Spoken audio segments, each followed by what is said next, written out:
Hello viewers, welcome to Sukanta sir classes. তো ফিজিক্সের আমাদের যে সিরিজ চলছিল সেটার আজকে 5 নাম্বার ক্লাস। আজকের সিরিজে তোমাদের সঙ্গে কার্য ক্ষমতা এবং শক্তি অর্থাৎ ওয়ার্ক পাওয়ার অ্যান্ড এনার্জি এর PYQ অর্থাৎ প্রিভিয়াস ইয়ার কোশ্চেন অ্যান্সার নিয়ে PDF সহকারে বাইলিঙ্গুয়ালি আমরা আলোচনা করব, বাছাই করা 20টি কোশ্চেন অ্যান্সার। ঠিক আছে, আপকামিং রেলওয়ে সহ পিএসসি, আমাদের পিএসসি, পুলিশ এর সঙ্গে সঙ্গে SSC সমস্ত পরীক্ষার জন্য কিন্তু এগুলো ইম্পর্টেন্ট। সম্পূর্ণ বর্ণনা সহ এই সিরিজগুলো চলছে রেগুলার রাত 8টা থেকে। ঠিক আছে, যারা আমাদের ক্লাস রুটিনটা জানো না একটুখানি দেখে নাও। জিএ এর স্পেশাল ভিডিও থাকছে রোজ সকাল 7টায়, ইংলিশের ভিডিও সন্ধ্যে 7টায়, সায়েন্সের স্পেশাল সিরিজ থাকছে রাত 8টায় এবং ম্যাথামেটিক্স জিআই ডাউট ক্লিয়ার সম্পূর্ণটা লাইভ আকারে থাকছে রাত 10টা থেকে। ঠিক আছে, যারা এখনো আমাদের টেলিগ্রাম চ্যানেলের সঙ্গে জয়েন হওনি নিচে ডেসক্রিপশন থেকে অবশ্যই টেলিগ্রাম চ্যানেলের সঙ্গে জয়েন হয়ে যাও। সমস্ত ভিডিও PDF নোটিফিকেশনগুলো ওখানে আমরা প্রোভাইড করে দিই। ঠিক আছে, তো চলে আসো আজকের 1 নাম্বার কোশ্চেন। বলছে which of the following is not a characteristic of A work. নিচের কোনটি কাজের বৈশিষ্ট্য নয়? দেখো RRB গ্রুপ ডি 2018-তে আসা। কাজের একটি দিক আছে, কাজ করার জন্য একটি বস্তুর ওপর একটি বল প্রয়োগ করা আবশ্যক, কাজের শুধুমাত্র মাত্রা আছে, কাজের জন্য তাদের বস্তুর স্থানচ্যুত হওয়া উচিত। সঠিক উত্তর হচ্ছে কার্যের একটি নির্দিষ্ট দিক আছে। ঠিক আছে, কার্য হচ্ছে একটি সরি 1 মিনিট, এখানে বলে দিয়েছে যে কোনটি বৈশিষ্ট্য নয়, কোনটি বৈশিষ্ট্য নয়। ঠিক আছে, আগেরটা আমাদের বলেছিল কোনটি বৈশিষ্ট্য নয়, তো বৈশিষ্ট্য নয় হচ্ছে দিক আছে। কার্য কিন্তু একটা স্কেলার রাশি, আমরা আগের দিনই বলেছি স্কেলার রাশি শুধুমাত্র মান আছে কিন্তু কোনো দিক নেই, তাই না? তাহলে কার্যের কোনো দিক কিন্তু নেই, তো এটা আমাদের হয়ে যাচ্ছে মিথ্যে। ঠিক আছে, একটি বাস 4000 নিউটন ফোর্স মানে বল, এফ এর মান 4000 বলে দিয়েছে, নিয়ে চলছে। বাসের কাজ হচ্ছে এত জুল, তার মানে ওয়ার্ক ডান ডাব্লিউ এর মান বলে দিয়েছে। এটা বাস দ্বারা করা দূরত্ব, মানে কতটা দূরত্ব অতিক্রম করছে। তো আমাদের ফর্মুলা আছে যে W is equal to W অর্থাৎ work done is equal to F into D. ঠিক আছে, ডি হচ্ছে ডিসপ্লেসমেন্ট মানে সরণ, এফ হচ্ছে বল। তাহলে এখানে এফ এর মান কত দেওয়া আছে 4000 নিউটন, আর ডি এর মান কত বলে দিয়েছে আমাদের কার্যের মান বলে দিয়েছিল। এখানে কার্য হচ্ছে 2000 জুল, তাহলে কার্যের জায়গায় আমি 2000 বসিয়ে দিই, তাই না? এটা ইন্টু ডি, তাহলে এখান থেকে 2000 বাই 4000 করলে 1/2 is equal to D, or D is equal to 0.5 metre. তাহলে সরণ কত হয়ে যাচ্ছে বা ডিসপ্লেসমেন্ট কত হয়ে যাচ্ছে 0.5 মিটার হয়ে যাচ্ছে ডিসপ্লেসমেন্ট। ঠিক আছে, চলে আসো 3 নাম্বার কোশ্চেন। বলেছে কাজ তখনই করা হয় যখন ড্যাশ উপস্থিত থাকে। কাজ করার সময় অবশ্যই একটা শক্তি বা পাওয়ারের প্রয়োজন, এনার্জির প্রয়োজন। ঠিক আছে, শক্তির প্রয়োজন। শক্তি থাকলেই কাজ করার সময়, এখানে শক্তি না, এখানে কিন্তু পাওয়ার হবে মানে ক্ষমতা ছিল। ঠিক আছে, কাজ থাকলেই শক্তি থাকলেই কিন্তু কাজ করা যায়। বর্তমান শক্তি হলো কাজ করার ক্ষমতা। ঠিক আছে, শক্তি সংরক্ষিত পরিমাণ। শক্তি সংরক্ষণের আইন বলে যে শক্তি তৈরি বা ধ্বংস করা যায় না, কেবলমাত্র এক রূপ থেকে অন্য রূপে রূপান্তরিত করা হতে পারে। এর SI ইউনিট হচ্ছে জুল, CGS ইউনিটটা লেখা নাই, CGS ইউনিট হচ্ছে আর্গ। ঠিক আছে, ARG আর্গ, SI ইউনিট এবং CGS ইউনিটটা আমাদের মনে রাখতে হবে। ঠিক আছে, চলে আসো 4 নম্বর কোশ্চেনে। নিচের কোনটি কাজের উদাহরণ নয়? কাজের উদাহরণ নয় হচ্ছে একজন লোক দেয়ালে ধাক্কা দিচ্ছে। দেখো দেয়ালে ধাক্কা দিলে তার ডিসপ্লেসমেন্ট ডি কত হয়ে যাচ্ছে 0, মানে সরণ ঘটছে না। দেওয়ালে ধাক্কা দিলে তো সরণ ঘটবে না, তাহলে সরণ যদি না ঘটে তার কোনো কাজ করা হবে না। কারণটা বুঝে নাও, W is equal to F into D. তাহলে ডি এর মান যদি 0 হয়, শূন্যের সঙ্গে কোনো কিছু গুণ করলে 0, দ্যাট ইজ ওয়ার্ক ডান হয়ে যাচ্ছে 0। তাহলে কোনো কার্য করাই হচ্ছে না, মানে সরছে না মানে কার্য করা হচ্ছে না। 5 নাম্বার কোশ্চেন দেখো, যখন বল প্রয়োগের দিক বস্তুর চলাচলের দিক একে অপরের সাথে লম্ব হয়। দেখো বল প্রয়োগ যেদিকে করছি, বল প্রয়োগ ধরো এদিকে করছি এবং বস্তুর চলাচলটা এটা লম্বভাবে হচ্ছে, তখন কি হয়? তখন হয়ে যাচ্ছে কোনো কাজ করা হচ্ছে না, কোনো কাজ করা হচ্ছে না। কারণ দেখো লম্ব যদি থাকে তাহলে এখানে থিটাটার মান কত, theta is equal two 90 degree. তাহলে এখান থেকে ফর্মুলাটা কি আসে, W is equal to F dot D. দুরকম ভাবেই কাজ করা যায়, যখন ডাব্লিউ আর ডি এর এফ ডি এর মান বলা থাকে তখন এখানে সরাসরি বসানো, অথবা এইখান থেকে এটাকে ভাঙলে পাওয়া যায়, ডট প্রোডাক্টে ভাঙলে পাওয়া যায় F into D cos theta পাওয়া যায়। ঠিক আছে, থিটা মানে মধ্যবর্তী কোণ। তাহলে এখানে থিটার মান যদি 90 ডিগ্রি হয় তাহলে cos 90 এর মান কত হয়ে যায় বলো 0, দ্যাট ইজ ওয়ার্ক ডান হয়ে যায় 0। তাহলে যদি লম্বভাবে ক্রিয়া করে তাহলে কোনো কাজ করা হচ্ছে না। 6 নম্বর কোশ্চেন দেখো, বলেছে কোনো বস্তুকে বৃত্তাকার পথে ঘোরানো হলে এক ঘূর্ণনে তার উপর কি কাজ হবে, এক গুণন মানে যে স্থান থেকে শুরু করলে আবার সেই স্থানে ঘুরে চলে আসছে, ঠিক আছে। তো সেখান থেকে কোনো কাজ করা হবে না, কারণ কার্য শূন্য হয়ে যাবে, কারণ এই স্থান থেকে যাত্রা শুরু করে আবার এই স্থানে ফিরে আসলে প্রাথমিক আর অন্তিম স্থান একই হয়ে যাচ্ছে। তাহলে যেহেতু প্রাথমিক অন্তিম স্থান একই, তার মানে কোনো ডিসপ্লেসমেন্ট বা সরণ ঘটছে না, তাহলে সরণ শূন্য হলে আমাদের কার্যের পরিমাণও শূন্য হয়ে যাচ্ছে। 7 নম্বর কোশ্চেন দেখো, বলেছে 20 কেজির একটি বস্তুকে 2 মিটার উচ্চতার মধ্যে দিয়ে উত্থিত করা হলো। 20 কেজি এখানে ওজন বলে দিয়েছে, মানে ভরটা বলে দিয়েছে, আর হচ্ছে আমাদের 2 মিটার মানে সরণটা বলে দিয়েছে। বস্তুর ওপর অভিকর্ষ বল দ্বারা কি কাজ হচ্ছে, কি কাজ হচ্ছে, তাহলে কার্য ইজিক্যাল টু আমাদের এখানে কি হয়ে যাচ্ছে বলো, এখানে যেটা হলো সেটা হচ্ছে ডাব্লিউ ইজিক্যাল টু mgh ব্যবহার করতে হবে। কেন mgh ব্যবহার করতে হবে, অভিকর্ষ বল দ্বারা, অভিকর্ষ বল দ্বারা আমাদের কার্য।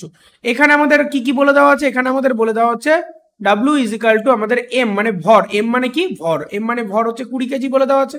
জি মানে হচ্ছে গিয়ে কি অভিকর্ষজ ত্বরণ, ঠিক আছে। এম ইজিক্যাল টু ভর মনে রাখতে হবে, জি ইজিক্যাল টু গ্র্যাভিটেশনাল ফোর্স বা অভিকর্ষজ ত্বরণ, অভিকর্ষজ ত্বরণ। সব সময় এর মান 10 মিটার পার সেকেন্ড স্কোয়ার হয়ে যায়, ঠিক আছে, 10 মিটার পার সেকেন্ড স্কোয়ার। আর আমাদের কি বলে দিয়েছে, উচ্চতাটা কত বলে দিয়েছে 2 মিটার, উচ্চতা এইচ কত বলে দিয়েছে 2 মিটার। তাহলে এখান থেকে আমাদের মান বসালে mgh, mgh মান বসালে আমাদের কত বেরোচ্ছে 400 জুল, এটা হয়ে যাচ্ছে আমাদের কার্যের পরিমাণ, বোঝা গেল, এটা হয়ে গেল আমাদের কার্যের পরিমাণ 400 জুল, অপশন নাম্বার এ, ঠিক আছে। চলে আসো 8 নম্বর কোশ্চেনে, যখন স্থানচ্যুতি ঘটে তখন বল দ্বারা করা কাজটি নেতিবাচক হবে কখন, নেতিবাচক মানে কাজ করা হবে না কখন, শক্তির বিপরীত দিকে হলে, শক্তির বিপরীত দিকে হলে সেটা নেতিবাচক। কখন নেতিবাচক বলে বিবেচনা করা হয়, যখন বস্তুর স্থানচ্যুতি শক্তির দিকে মানে যেদিকে তুমি ঠেলছো সেদিকেই বস্তু চলে আসছে, তাহলে কি হয়ে যাচ্ছে নেগেটিভ হচ্ছে, নেগেটিভের কেস ঘটে যাচ্ছে, তখন বল দ্বারা ইতিবাচক বিবেচিত হয় না, ঠিক আছে। শক্তির দিকে হয় মানে যেদিকে তুমি ঠেলছো সেদিকে বস্তুটা যদি যায় তাহলে হচ্ছে এটা ইতিবাচক, আর উল্টো দিকে হলে নেতিবাচক। যখন বস্তুর স্থান যদি বলের লম্ব দিকে থাকে তখন কাজটা শূন্য হয়ে যায়। এবার যদি এদিকে ঠেলাও যাচ্ছে উপরের দিকে, তখন মধ্যবর্তী কোণ যেহেতু শূন্য, আগেরটাই বললাম, তাহলে সেক্ষেত্রে ওয়ার্ক ডানও শূন্য হয়ে যাবে। 9 নম্বর কোশ্চেন দেখো, ক্ষমতা কিভাবে ব্যাখ্যা করা যায়, মানে নিচের কোনটি ক্ষমতা ব্যাখ্যা করছে আর কি। অপশন নাম্বার সি, কাজের হার বা শক্তি স্থানান্তরের হার, এটাকে বলা হয় হচ্ছে তোমার ক্ষমতা, ঠিক আছে। কার্যের হার বা শক্তি স্থানান্তরের হারকে কি বলা হয়, হারকে বলা হয় শক্তি, ঠিক আছে, শক্তি বলা হয়। এরপর দেখো আমাদের 11 নম্বর কোশ্চেন, একজন মানুষ যদি টি সময়ে ডাব্লিউ কাজ করে তাহলে তার ক্ষমতা পি হবে, মানে পি ইজিক্যাল টু কি লেখা যায়, P is equal to power is equal to work by time, ঠিক আছে, power is equal to work by time, W by T হয়ে যাবে, ঠিক আছে। ক্ষমতা হচ্ছে একক সময়ে কার্য করার হারকে ক্ষমতা বলে, এটাকে মাথায় রাখো যে একক সময়ে, একক সময়ে কার্য করার হারকে, ঠিক আছে, হারকে ক্ষমতা বলে, বোঝা গেল। এই 12 নম্বর কোশ্চেনে চলে আসো, power is equal to W by T, power is equal to W by T, what is the meaning of W, এখানে হচ্ছে ডাব্লিউ মানে কি, ডাব্লিউ মানে কি, ডাব্লিউ মানে কাজ, ডাব্লিউ মানে কার্য সম্পন্ন করা, অপশন নাম্বার ডি, ঠিক আছে, ডাব্লিউ মানে কার্য সম্পন্ন। একই টাইপের কোশ্চেন দেখো, ঘুরিয়ে ফিরে কতগুলো শিফটে এসছে সমস্তটাই, ঠিক আছে। নিচের কোন ভৌত রাশি কাজের হার পরিমাপ করে, কাজের হার পরিমাপ করে হচ্ছে শক্তি। আগের ভিডিওতে আমরা এই কথাটা বলেছিলাম, 1 horse power is equal to 746 watt, এটাকে মাথায় রাখতে হবে। বিভিন্ন বড় বড় সংস্থাগুলোতে মানে ইন্ডাস্ট্রিয়াল বেল্টে এই হর্স পাওয়ার দিয়ে কিন্তু হিসাব করা হয়। 14 নম্বর কোশ্চেন, একটি ছেলে যদি 4 মিনিটে 600 নিউটন বল দিয়ে 20 মিটার দূরত্ব অতিক্রম করে তাহলে ছেলেটির শক্তি কত, ছেলেটির শক্তি বের করতে হবে। তাহলে আমাদের এখানে কি বলে দিয়েছে, শক্তি হচ্ছে 50 ওয়াট। কি করে হচ্ছে শক্তি 50 ওয়াট, এখানে এফ মানে বলের মানটা কত বলে দিয়েছে 600 নিউটন, এক নাম্বার কথা। ডিসপ্লেসমেন্ট মানে সরণ কত ঘটেছে, 20 মিটার বলে দিয়েছে সরণ করছে, ঠিক আছে। তাহলে কার্য সম্পন্ন ডাব্লিউ ইজিক্যাল টু কি হয়, এফ ইন্টু ডি, তো এফ মানে 600 ইন্টু ডি মানে 20, মানে 6 দুগুণে 12, 1 2 3 3টে শূন্য, এত জুল কি হয়েছে বলো, এত জুল ছেলেটির হচ্ছে গিয়ে মোট। আচ্ছা, এটা হচ্ছে আমাদের কার্য সম্পন্ন হয়েছে, কার্য সম্পন্ন হয়েছে। এইবার একটু আগে আমরা বললাম যে আমাদের শক্তি মানে মোট শক্তির মান কত, মোট শক্তির মান দেখো একটু আগে আমরা করলাম, যেটা হচ্ছে এই কোশ্চেন মানে ক্ষমতা ইজিক্যাল টু ডাব্লিউ বাই টি, ঠিক আছে, ক্ষমতা ইজিক্যাল টু ডাব্লিউ বাই টি, এটা আমরা করেছিলাম। তাহলে মোট শক্তির ফর্মুলা কি হয়ে যাচ্ছে, হচ্ছে ডাব্লিউ বাই আমাদের কি হয়ে যাচ্ছে সময় W/T হয়ে যাচ্ছে। তাহলে W মানে এখানে কত 12 1 2 3 এটা হচ্ছে আমাদের হয়ে যাচ্ছে হচ্ছে ওয়ার্ক ডান। আর সময় কত বলে দিয়েছে, সময় হচ্ছে আমাদের 4 মিনিট। তাহলে 4 মিনিট মানে 4 × 60 সেকেন্ড মানে 240 সেকেন্ড। তাহলে 240 নিচে হয়ে গেল। তাহলে এটাকে ক্যালকুলেশন করলে হয়ে যাচ্ছে কত 50 ওয়াট হয়ে যাচ্ছে। ঠিক আছে 50 ওয়াট এটা হয়ে যাচ্ছে আমাদের অ্যান্সার 50। ওকে চলে আসো পরের কোশ্চেন, 15 নাম্বার কোশ্চেনে চলে আসো। বলেছে বল ও বেগের গুণফলের সমান ভৌত রাশির নাম দাও। বল এবং বেগের গুণফলের সমান ভৌত রাশি কোনটি? ভৌত রাশি হচ্ছে অপশন নাম্বার সি মানে শক্তি। ঠিক আছে অপশন নাম্বার সি তে আমাদের কি আছে পাওয়ার ছিল ক্ষমতা। ঠিক আছে মানে শক্তি নয় ক্ষমতা হবে। ঠিক আছে বেগ এখানে দেখো ফর্মুলা আছে বেগ বেগ মানে velocity is equal two d/t। ঠিক আছে এখানে হচ্ছে শক্তি শক্তি মানে হচ্ছে গিয়ে স্থানচ্যুতি বাই সময়, আর হচ্ছে ক্ষমতা ইজ ইকুয়াল টু বল ইনটু বেগ। ঠিক আছে F × v বোঝা গেল। এই 16 নাম্বার কোশ্চেন দেখো গড় শক্তি নিচের কোনটির সমান? গড় শক্তি হলো নিচের মোট ব্যবহৃত শক্তি বাই মোট সময়। ঠিক আছে P = E/T। মোট ব্যবহৃত শক্তি মানে এনার্জি বাই টি, একক সময় এনার্জির পরিমাণ বা শক্তির পরিমাণকে ক্ষমতা বলা হয়। এরপরে 17 নম্বর কোশ্চেন দেখো আরআরবি গ্রুপ ডি 2018-তে আসা। বলেছে একটি আরো শক্তিশালী ইঞ্জিন কম সময়ে বেশি কাজ করতে পারে। যেমন একটি বিমান বেশি শক্তিশালী, যেমন একটি বিমান কম সময়ে একটি গাড়ির তুলনায় বেশি দূরত্ব অতিক্রম করে, তাই গাড়ির চেয়ে বিমান বেশি শক্তিশালী। এটা নিচের কোনটির উদাহরণ? নিচের কোনটির উদাহরণ? এটা হচ্ছে শক্তির উদাহরণ। যার শক্তি বেশি সে তাড়াতাড়ি যেতে পারবে, তাই না? 18 নম্বর কোশ্চেন দেখো নিচের একটি বায়ুকল বায়ুর কোন শক্তি ব্যবহার করে? বায়ুর গতিশক্তিকে ব্যবহার করবে অবভিয়াসলি বায়ুকল। বায়ুর গতিশক্তিকে কাজে লাগিয়েই তো আমাদের কারেন্ট উৎপন্ন হচ্ছে নাকি?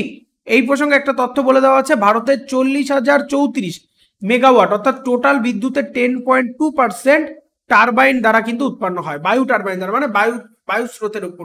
টারবাইন কিন্তু দু রকম হয়, একটা বায়ু টারবাইন একটা জলে টারবাইন ঘোরায়। ঠিক আছে তাহলে 10.2% মোট শক্তির বায়ু থেকে তৈরি হয়।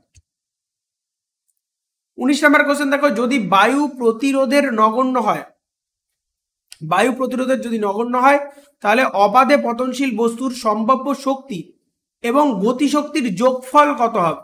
সম্ভাব্য শক্তি এবং গতিশক্তির যোগফল সবসময় ধ্রুবক হয়ে যায় মানে কনস্ট্যান্ট হয়ে যায়। ঠিক আছে 20 নম্বর কোশ্চেন দেখো আজকে লাস্ট কোশ্চেন ড্যাশ কণার গতিশক্তি সবচেয়ে বেশি।